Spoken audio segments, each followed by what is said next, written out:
Kaixo, funtzio alderantziz proportzionali buruzko bigarren bideoa da hau. Hau bezalako funtzioen grafikoen ezaugarriak. Hemen daukagun funtzioa bat-zatik funtzioa da. Irristailu batzu sortu ditugu ikusteko K parametro aldatzerakoan, A parametro aldatzerakoan eta B parametro aldatzerakoan funtzioaren grafikoa nola aldatzen den.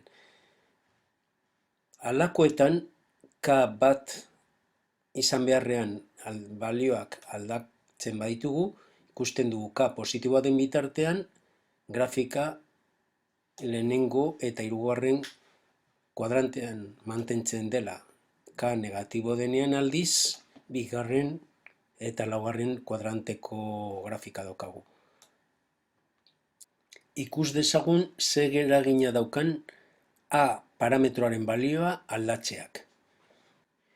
Irristailuan A arrastatzen badugu, eskumalderantz edo eskalalderantz, ikusten dugu grafika horizontalki mugitzen dela. Eta B parametroaren eragina zein da?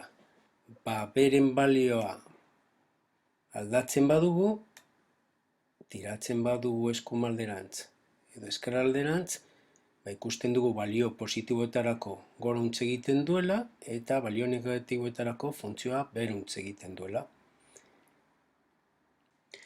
Asintota horizontal bat eta asintota vertikal bat jarrituko du egoten. Asintota horizontalaren ekuazioa hauxe da, I berdin -1,1. Hain zuzen ere, hemen daukagun zenbakia, B zenbakia. Eta vertikalaren ekuazioa x berdin bi da, justu ere A zenbakiaren balioa, x berdin A.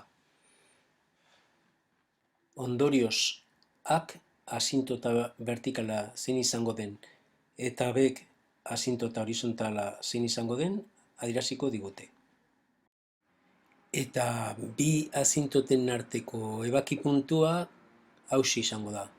Lehenengo koordenatua haren balioa, bigarren koordenatua beren balioa, AB puntua beraz. Azken finean, bi asintotek plan osoa lau eremutan banatzen dute. 1, 2, 3 eta 4.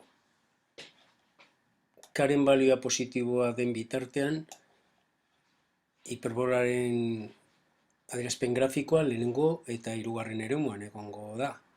Eta K aldiz negatibo baldin bada, hiperbolaren bi adarrak, bigarren eta laugarren kuadrantean daude. Laburbilduz, modu honetako funtzioek ze adierazpen grafiko daukate. Funtzio alderantziz proportzionalak dira eta beraien grafika kasu guztietan hiperbola bat da. Joerak aztertzen baditugu, asintotak egongo dira eta asintotak izango dira.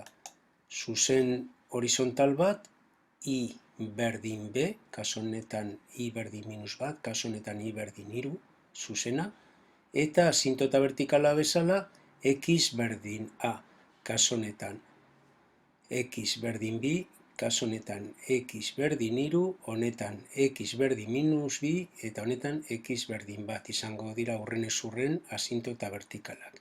Asintoten arteko ebaki puntuak A, B izango da.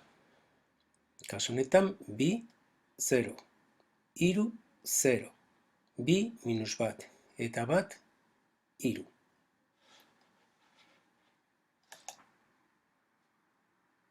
Adarrak non daude kokatuta?